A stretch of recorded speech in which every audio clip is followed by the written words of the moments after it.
So talking about your 8th grade class then, and looking at the GATES data that you got, well,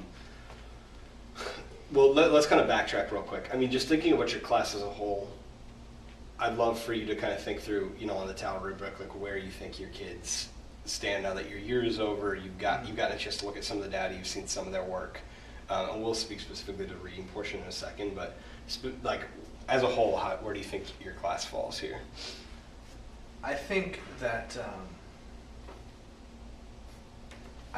there's been, I don't know, it's a range. And it's also relatively anecdotal, especially for 8th grade. Sure. This year, because it's such a unique class. With project-based learning this year, I think that it was a new kind of curriculum. It's a relatively experimental curriculum. Shut the lights off because it'll bug the camera.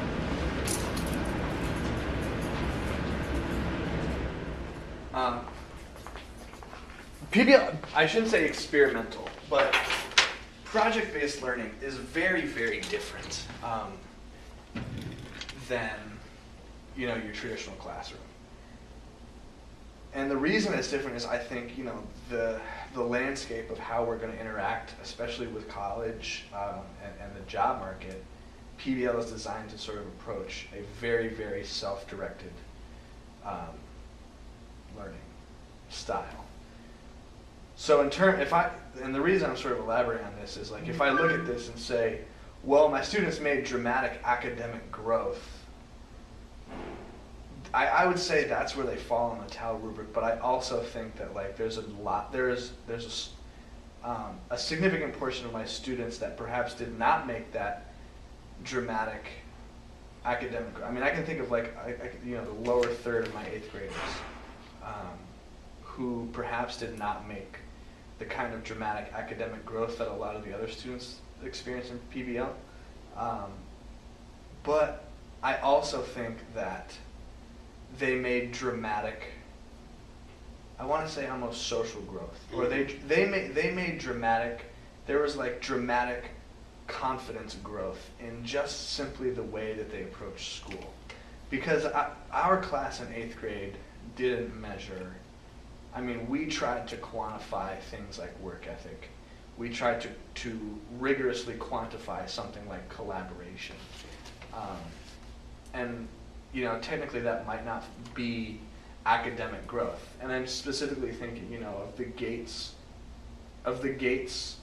data. If I think of, I can say, yes, a lot of my students made 2+ years of reading growth on GATES, and also a lot of my 8th graders are now testing at a 10th grade or higher reading level. But if I think about the 6 to 10 kids who perhaps stayed at a 7th grade reading level or even a 5th or 6th grade reading level, just because they stayed there, I'm still relatively happy with the way their year turned out. Of course, I wish it could have gone better for them, but I think that there was pretty dramatic growth just in terms of their approach to schoolwork with things like collaboration. So. Well, I mean, and that stuff too, keep in mind as well. When we look towards like the culture of achievement and engagement with rigorous content, that's where you really see those two pieces start to separate from the student outcomes. So I think when we just look at the words dramatic academic growth, we think automatically of like, oh,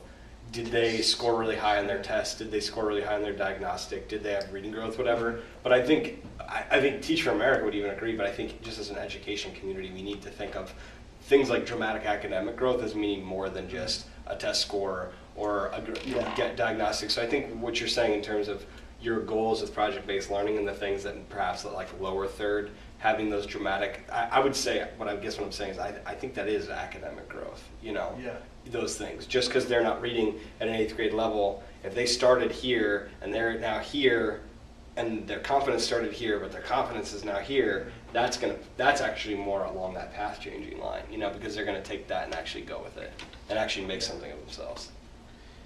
Yeah, I mean, I think if I were to place 8th grade, the PBL, I would say that there has been dramatic academic growth. Okay, great. I don't know. I would like to say, it's at the further end of that spectrum of path-changing and likely enduring academic growth. Of course, I'd like to say that, but I'm hesitant to do that. Well, but I mean, the point is that, though, at least that it's on this end of the spectrum and not on this end, you know, and that's good. And I'm sure that you get kids that fall on either side of this too. In a lot of ways, that's the way I feel about my classroom. Okay, so before we even, so what, I guess, based on these, student outcomes here, let's talk through some of your GATES data, just since you've got that reading diagnostic. Yeah. Again, feel free to obviously share some anecdotal information behind this that might help inform why we're seeing what we're seeing here versus some of those other more enduring character traits that you're talking about. But what are you seeing overall, and kind of how do you fit that within the context of what you just talked about? Well, what I'm seeing overall is this data to me tells a story of who PBL worked for and who it did not work for. The kids, we have a lot of kids who hit 2 or more years. What's tough also here is that we have a lot of kids who did not grow because I did not. We were talking earlier about the post high school grade conversion. Mm-hmm. A lot of my kids at the beginning of the year tested a lot. I got lucky to have this 8th grade class, and so a lot of them are tested at 10th, 11th, 12th, and beyond those higher grade levels. So of course it's much harder to grow. But if I look at the kids, I look at these kids in green have made more at the end of the year, more than 2 years. And like Taylor Blanchett, I see 4 full years, and Bailey almost 5 full years. These are the kinds of kids who I think back, how did they engage with PBL? How did, typically, how were they working in their groups? The kids that grew the most were the kids that sort of excelled in this project-based learning setting. That's interesting. Let's talk about that for a second then. What do you think, what specific student actions or what mindsets do you think that they had? Those students, let's talk, we'll kind of break it up, students that grew a lot, students that maybe grew a little bit but not as much as you'd like, and then that bottom tier. Yeah. What What were you seeing from some of those kids that grew the most in terms of the way that they engaged with PBL? It's a level of personal responsibility.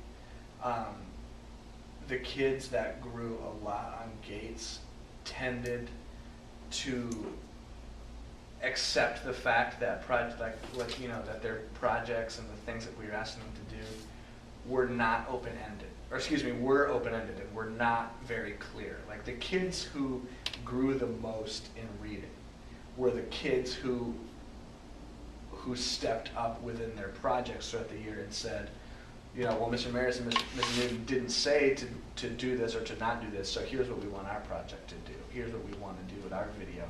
Here's what we want to do with our play. The kids who really tried to either think out of the box, take their there's a lot of opportunity, frankly, in project-based learning to slack off, if that's your tendency. There's especially when you have relatively new, the instructors, like myself, and the school itself is new at instituting PBL. The model is one where if you have a room full of 50 students and the goal is for them to be self-directed, they're in 8th grade and there's going to be kids who legitimately, if the student makes a choice to not move their own project forward, then it's going to be very hard for them to grow. And yes, of course, it's my job to go to those groups and single out those groups, but there's 2 teachers in the room and there's 50 students. Sure. So the kids that grew the most are the kids that oftentimes took what they had and did it, tried to be creative or tried to make up benchmarks or to define their final product in a way that they didn't have to ask us for it. So what do you think, looking at, they might not have been going to you directly at each step of the way and asking for stuff, but Right. what do you think you and, was Liz the other Liz, teacher? yeah. What do you think you and Liz did to facilitate their ability to take, these are some of the things you had mentioned with student actions. Yeah. They took personal responsibility, they accepted the open-endedness of the assignments, they took that open-endedness and did creative things with it. They thought outside the box, they stepped up, they took initiative. What do you think you and Liz did to help facilitate that from them? Well, of course, you always want to be ideally planned, but that's not always the case. But what we did do, what we were very skilled at doing, especially sort of by second semester, after we'd run a couple projects, through to completion. Backwards planning is critical. So even if you don't have your lesson for the next day, it's more important to have a very clear picture of all the things that you need to see in a final product. Because your lesson for the next day does not matter if you don't have a very clear picture of that. So the things that we did well were talking through, especially on our most successful projects, we had explicit, like the kids knew on day one what they were turning in on 4 weeks from day one Mm-hmm. of a project. We had very explicit instructions on what they were supposed to do, what the final product was going to entail. We tried to have, sometimes it was harder to schedule and sometimes it was a little bit tougher to sort of get these together, but we would also have like major benchmarks as scaffolding points. So along the way of the project, throughout the course of the project, the kids would know, all right, if I want to get to benchmark 2, I gotta, this, and this have to be submitted.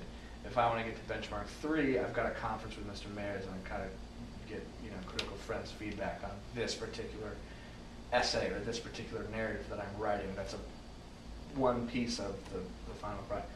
What we did well was scaffold back those major and calendar back those major benchmarks and assignments, so and have them published beforehand, so that this could happen, so that the kids actually could look forward in the project briefcase and say, all right, well, what's next? Like, this is next there's a little description here. Like, this is the next benchmark. So it sounds like, there's a lot of planning that goes into it, obviously, but it sounds like there's a lot of implicit goal setting that you're building into that calendar for the kids, and that did you see those kids, those kids who did the best with that, like take that and they took it? Yes, they would not only would they set goals for, okay, we're going to have this done by this time, they would delegate. They would delegate responsibilities. Like, for example, our last project was a spoken word video performance, and students would delegate. Okay, you get the camera. You're going to film. Robert's good at editing, so Robert's going to do it. Like, they would delegate like the quote unquote non-academic tasks that sort of go along with my class. I'm an English teacher, but I assigned them a video. So they had to learn how to go online and use video editing software. A lot of them didn't I didn't teach them how to do that. I just gave them, and kids can do that and they can delegate. And I'll tell them, I don't have time to teach you this. Like, you're gonna do it. I'm expecting you to figure this out. And kids, you'd be surprised, and again, it's all, and the kids know that the reason I'm doing that is because it demands an extraordinary level of autonomy to have kids do that. But yeah, there's a lot of goal setting, there's a lot of benchmarking, there's a lot of delegating tasks as the project goes on, and the kids who stepped up and were the leaders, even if they weren't the leaders, the kids who were the ones in the groups that stuck to these plans and took them as gold and really took the responsibility to get this kind of stuff in. Again, it may not seem like it translates into reading growth, but I got the data right here. Right. That's it does. it does translate into reading growth. Dramatic reading growth, 4 or 5 Right. years. I mean, and that's what's cool is that you're seeing not only, I mean, and clearly a lot of the stuff you guys are doing was centered on Yeah. texts, and so that of course Exactly. is like part of it.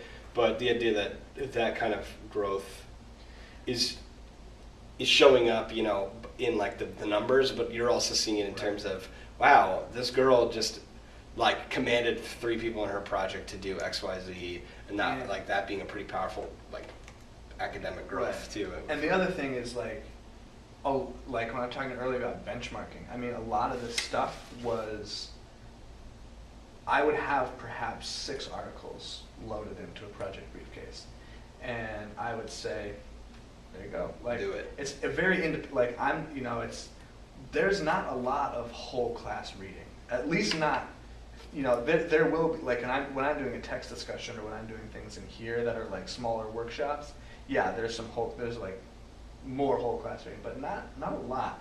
And the kids that, again, saw the most dramatic academic growth were the kids who would seek out articles, would seek out short stories, and Mhm. really actually, weirdly, if you do the stuff that I ask you to do, you'll see. It'll be growth. all right. Yeah. Okay, so I guess the big takeaway then for that, from my perspective, is like this backwards planning and having a full understanding, full vision of what the final product should be. Maybe not even what the final product should be, but like, you know what the expectations are for what you want, and then kids are given the freedom to kind of run with it, and that way that final product is maybe even above and beyond what you expected.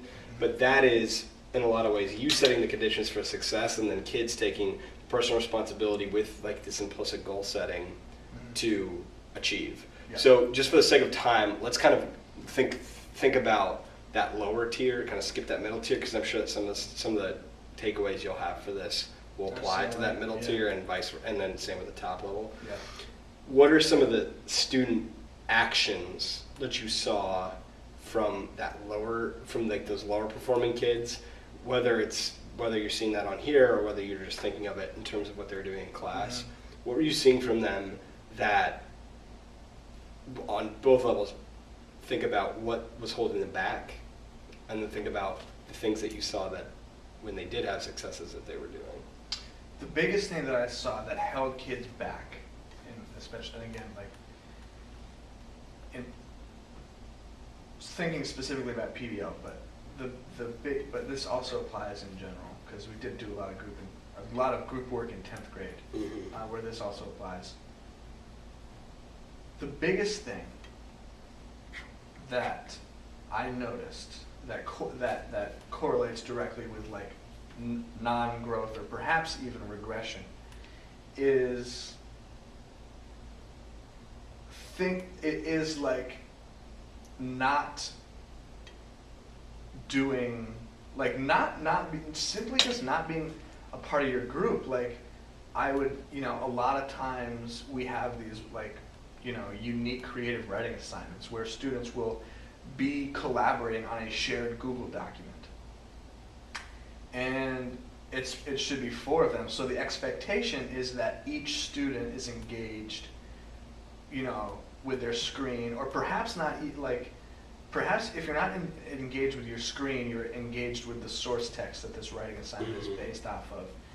And the students who oftentimes would have they were literally sitting there just doing it, and I would say, you know, what are you doing? Like, you got a group document going on, like, you should be writing, like, you know, if your 2 group members are going to, you know, generate new ideas, and they're adding to your story, you should be looking at the top of your document and proofreading it for grammar errors, because I know that it's January and that you still make capitalization errors, even though I know that you know what is and shouldn't be capitalized. So the biggest thing that these kids would do is, and it's tough, and I understand why they think this, because they don't think that they're not off task. They think that that progress is being made on their project, and it's a group project. So yeah. So if Kaylin is doing it, great, like, perfect. I don't have to do it. But So the biggest thing is, and that's tricky too, because PBL is, one of the keystones of PBL is group work, and that is something, especially for next year, like teaching.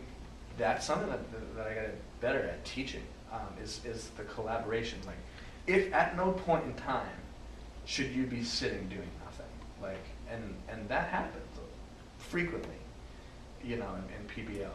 It almost, if you're well planned, very infrequently does it happen in like a traditional academic class setting. But at the same time, it's also, in my opinion, easier, much, much easier to make sure that 100% of your students are engaged, but like... Well, because you could see whether or not they're filling out question number 34. Exactly. And this is a different beast. But there's also, I always think about this as well in the context of, I don't do project-based, obviously, but Right. think about any small group discussion setting. Yeah. It's really virtually the same idea, It's right? obvious, Is that who's- there's two people talking, Yeah. and two people are having a discussion right now, and I'm sitting here in that discussion, and so my group is discussing, Right. therefore, why do I have to be a part of it? Mhm. And so it's, that idea that, so I wrote down a mindset for your project thing that's like, the group project, it seems like a negative mindset that kids have about this, not even knowing it's a negative mindset, but just Right. simply that group projects don't necessarily require every student to be working on it at a given moment in time. Yeah. And I feel like I see that show up in my students in small groups, which is that like group discussions don't always require all students to be participating, Mhm. when in fact it really does. Yeah. So let's actually jump to that one, because there might be some other things holding kids back, but would you agree that that's a pretty big part of it? The mindset of, Yeah. of participation? Yeah. Absolutely. Okay. I mean, that is, in my opinion, the make or break student mindset, especially in a PBL setting, but also, Yeah, in traditional classroom too, Yeah. in a lot of senses. So what do you think, and you can think about this in really one of two ways, or others if you have ideas, but thinking about kids that either have not been on task, but you've gotten them on task, or thinking of those kids that who like regularly on task, who already have that mindset of like, I'm going to be working on this project. Thinking about what because we already know what the student mindset fix needs to be, right? Students need to be able to believe that they should be contributing at all points in time. Right. That's like that's the fix. So what needs to happen from your end to make that a reality? Just better, more deep. Like I spoke earlier to like the essentials of backwards planning and having a solid product description, having rubrics outlined, having benchmarks outlined. But those are the essentials. Those are critical. That's sort of what the project will hinge on. But that is, the skeleton of a project.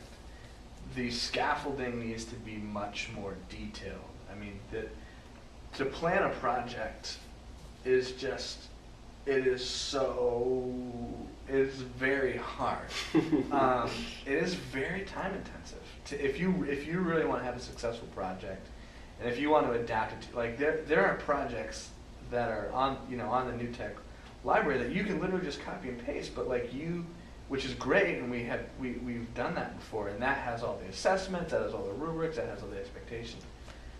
But you still have to sit through and adapt it to your setting, and you have to, a lot of these projects are designed for 20 kids. So how do you make this project work for 50 kids? It's just the thing that I can, and will do better, especially for next year, are making sure just better, like more detailed plans. What do you mean? Like, for example, we would have like weekly benchmarks. And the idea was that the students, they were like meaty, relatively, they were like tough assignments to get through. And the expectation was, it'd take you 2 or 3 days to get this on your own. But in a middle school setting, it's much better to have. Yeah, you still execute PBL, but like it's better to have, a deliverable every 2 days maximum. Where and what that requires is something along, some sort of hybrid along like what a project plan would look like and what a daily lesson plan would look like. You know, I often would go in and I would have my workshop. I would have workshops and seminars and you know, specific text-based discussions like outlined in the project briefcase. And we would come in and we would do them, but you know, it requires like a much more detailed daily lesson plan as well. Yeah. Do you think that, I was just writing this question down earlier because it made me think, do you think